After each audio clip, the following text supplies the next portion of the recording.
A propósito de jóvenes, de niños, de adolescentes, es tan difícil de pronto notar los cambios en ellos, entenderlos, porque uno atribuye muchas veces, no, que es la edad. Es que está creciendo, ¿no? Se está haciendo recién nuevos amiguitos cuando son más chiquititos, ¿no? O pelean con los compañeritos nuevos. Y en este proceso de pandemia y de socialización y resocialización ha sido todo mucho más difícil. Hay un libro que nos está enseñando a acercarnos un poco más a ellos, a reconocer sus emociones, sus estados anímicos, y a través de la historia del gran árbol que ha perdido sus hojas, ha perdido sus colores, pero tiene a su amigo zorro muy preocupado y que va tejiendo unas redes preciosas para ayudarlo, podemos descubrirlo. Y podemos descubrirlo además en compañía de nuestros niños y niñas, como familia. Es un libro de la psicóloga y escritora Pía Santelices, que está con nosotros. Pía, muchas gracias por estar aquí. Gracias a ustedes. Hola, por la Pía. invitación. ¿Qué tal? Qué relevante, Pía, pensar en estos tiempos, además, en cómo han pasado las cosas, en cómo vemos a nuestros jóvenes hoy día en la calle, ¿no? El tratar de entender y conectarnos con las emociones de los niños, niñas, adolescentes, y no siempre es muy fácil. Totalmente. Y además la niñez ha estado muy invisibilizada. Y con la pandemia se nos vino, ¿cierto?, como una tremenda figura, el bienestar de la niñez, la preocupación por la salud mental en la niñez y la adolescencia. Entonces son temas de mucha actualidad que siempre han estado, pero ahora los tenemos muy presentes. Acá se tuvo una analogía, una metáfora, ¿no? Con este gran árbol que en algún momento va perdiendo un poco los colores y todo. Hay alguien que lo ayuda, pero alguien que lo ayuda además requiere de más ayuda, ¿no? Requiere de una contención, pero también de colaboraciones. Ahí también hay algo respecto a, bueno, uno se tiene que ayudar, pero a veces no puede sola. Tiene que tener redes, digamos, y esa construcción de redes. ¿Cómo lo podemos distinguir, sobre todo en los que son más chicos, ¿no? Más chicos. Sí, es que tocas el punto central, porque todo lo que es depresión o toda la sintomatología en salud mental tiene mucho que ver con la soledad. Y lamentablemente hemos ido como migrando a una sociedad tan individualista, donde nos cuesta mucho ver el dolor del otro, el sufrimiento del otro.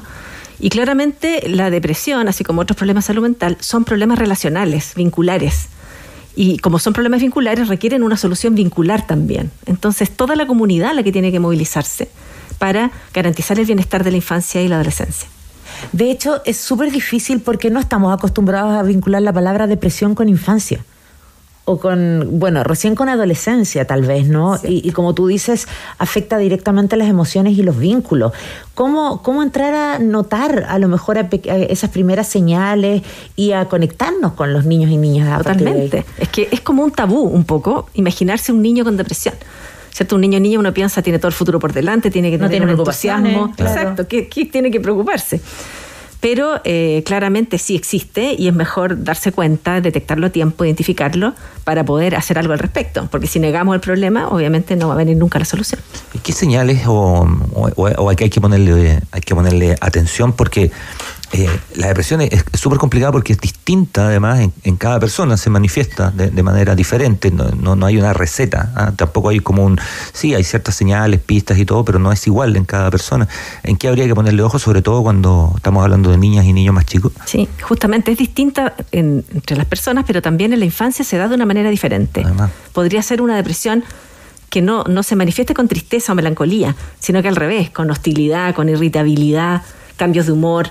Entonces, cada vez que nosotros vemos niños y niñas que cambian bruscamente su ánimo o que se desinteresan por temas que antes les interesaban, o actividades que gozaban y ahora no, que cambian sus patrones de alimentación, de sueño, que están más irritables, siempre hay que hacerse la pregunta, ¿no tendrá algún problema de salud mental?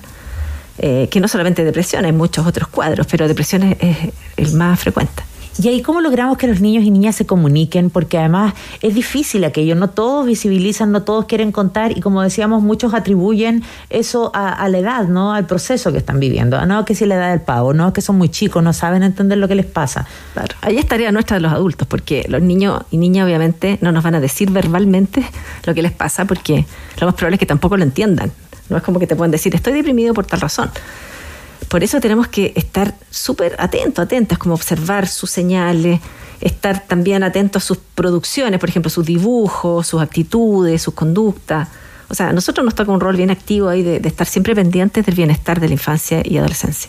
Ahí es donde este libro como dato sirve precisamente para revisarlo en conjunto, porque ellos pueden sentir tal vez algún grado de identificación, ¿no? Claro, por eso es que se espera los libros, no solo sino que todos los libros para niños y adolescentes. La idea es que uno tenga un espacio de conversación con el libro, ¿cierto? Que el libro es como un pretexto para hablar de un tema y para poder indagar un poquito más en los pensamientos, emociones, deseos de los niños y adolescentes. Lo que también seguramente debe costar es ponerle un nombre a la sensación, ¿no? Estoy pensando también en un niño o niña que ya siente algo, no sabe muy bien cómo decirlo, cómo se llama. Hay conceptos que un niño probablemente no tenga, ¿no? O sea, estoy deprimido, probablemente no estoy deprimida, probablemente no lo tenga. ¿Cómo ayudar en esa verbalización de algo que para los adultos cuesta harto, ¿no? Para un niño o niña. Hay muchas maneras, pero los libros son un muy buen, digamos, mediador de ese proceso, que se llama alfabetización emocional. Es como ponerle nombre a lo que nos pasa. Y estamos muy acostumbrados, sobre todo en nuestra cultura, a poner nombres así como tengo lata. ¿Y qué podría ser la lata? Podría ser desde tristeza, pena, frustración, muchas emociones. Entonces, acompañar a los niños y niñas para que tengan más lenguaje emocional es un protector de salud mental, porque van a poder conectarse mejor con lo que sienten y así comunicarse mejor y también entender a los demás, que son factores protectores. A partir de lo que ha pasado además en los últimos 2 años con niños que han tenido que estar en la casa, que han estado aislados, que han perdido procesos de sociabilización, y lo que estamos viendo en las calles, que con los chicos manifestándose, con adolescentes que están enojados, lo que tú decías recién, María Pía Santelices, es que a veces se manifiesta esto también a través de rabia, de enojo, de ira. ¿Tendrá que ver también un poco de aquello por lo que está pasando, que no está tratado esa mirada de la salud mental también de nuestros adolescentes? Sí, tiene mucho que ver con el estrés. El estrés prolongado también va generando depresión. Y también hay sintomatología depresiva, o sea, no tiene una persona, un niño o adolescente que tener el cuadro clínico, digamos, sino que son síntomas de malestar. Y por supuesto que tiene mucha relación con la pandemia, porque hay que como empatizar también con el mundo de la infancia y adolescencia, que en estos 2 años, digamos, hay muchas experiencias que no tuvieron. Entonces es parte de la socialización y del aprendizaje emocional. Se vive en el día a día con los pares, en el colegio, en los espacios de esparcimiento, y todo eso se perdió. Entonces, por supuesto que esto es una consecuencia y se ha estudiado ya bastante, también no solo en Chile, en muchos países, esa asociación que hay incluso entre la violencia actual, como la desregulación emocional post-pandemia. En los jardines infantiles, en los colegios, o sea, es un fenómeno que sí está relacionado. Aparte de la permanente conversación o maneras de comunicación, ¿hay alguna sugerencia, recomendación que se haga respecto a no solo evitar, sino cómo reaccionar ante este tipo? Cuando uno estaba más grande te dicen, por ejemplo, que el deporte ayuda mucho, ¿no? Claro. Y es verdad, ayuda un montón. Que el tema del esparcimiento del aire libre, que evitar los espacios cerrados, los cambios de luz de repente te generan situaciones complejas. En el caso de un chico, de una niña, aire libre, esparcimiento, comunicación, buena parte de la comunicación y la verbalización, el mismo deporte, lo mismo. ¿Hay alguna sugerencia que pueda hacer? Sí, todo eso que tú mencionas somos como los pilares de la intervención. Es como tener un estilo de vida saludable, sin duda que eso ayuda. O sea, pero además de eso hay que cuidar el ánimo. Hay una campaña de MIDAP que se llama así, Cuida tu ánimo, para jóvenes justamente, porque si bien hay que preocuparse de todo lo que es higiene en general, de salud, de sueño, alimentación, actividad física, también hay que cuidar las emociones, cuidar el espacio de la comunicación emocional. Y eso es lo que a veces echamos de menos, como que nosotros los adultos, los padres, madres, tengamos más espacio para comunicarnos, no solamente de lo que pasa afuera, ¿cierto? Cómo te fue en el colegio, sino que cómo te sientes.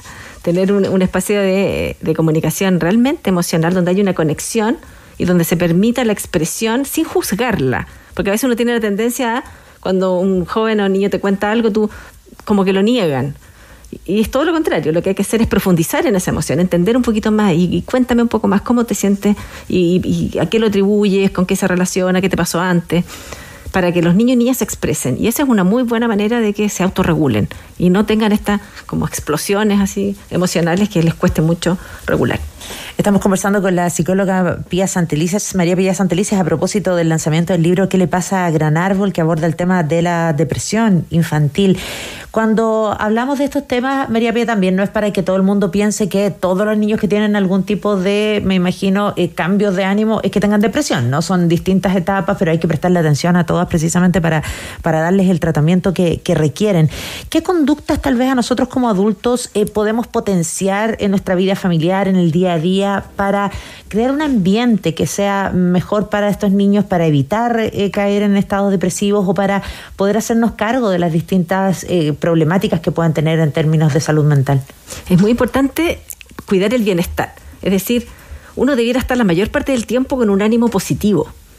No normalizar, por ejemplo, que cada uno coma en su pieza, que estén aislados los niños, los jóvenes, sino que al revés, buscar espacios de convivencia, de compartir, donde nos sintamos parte de un grupo y donde uno puede expresar lo que siente sin sentirse criticado ni juzgado, en un ambiente de seguridad. Estaba pensando en el grupo de amigos, amigas. Es súper importante. De pronto hay un grado de confianza a veces mucho más ahí que el que uno encuentra en la casa, ¿no? Sí, los pares son fundamentales. Además que los jóvenes, lo más importante para ellos es el grupo de pares. Sí, por claro. Eso tiene que ser así, es como un distanciamiento un poco de las figuras de apego y después vuelven. Pero hay que también permitir ese espacio de compartir con los jóvenes, pero no perder por eso el diálogo más emocional, también para saber lo que pasa en ese espacio. O sea, no delegarlo del todo, sino que también los padres madres tenemos un rol ahí importante de acompañamiento. Comentaba algo que yo creo que excede, de hecho, lo que estamos conversando, ¿no? Y excede por amplio margen el tema del libro, y que tiene que ver con esta sociedad muy individualista, pero también te quería consultar con cierto concepto del éxito también, ¿no? Hay ciertas vinculaciones del éxito económico, material.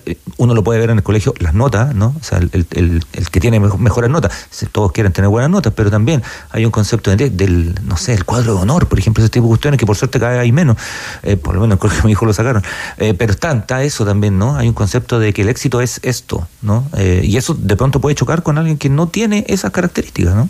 Sí, bueno, los modelos educativos están migrando un poco de ese modelo, ¿cierto? De premiar, porque el problema del premiar es todo el resto que no fue premiado, y además cuando, claro, va unido un poco como la baja autoestima de todo el resto que no fue premiado.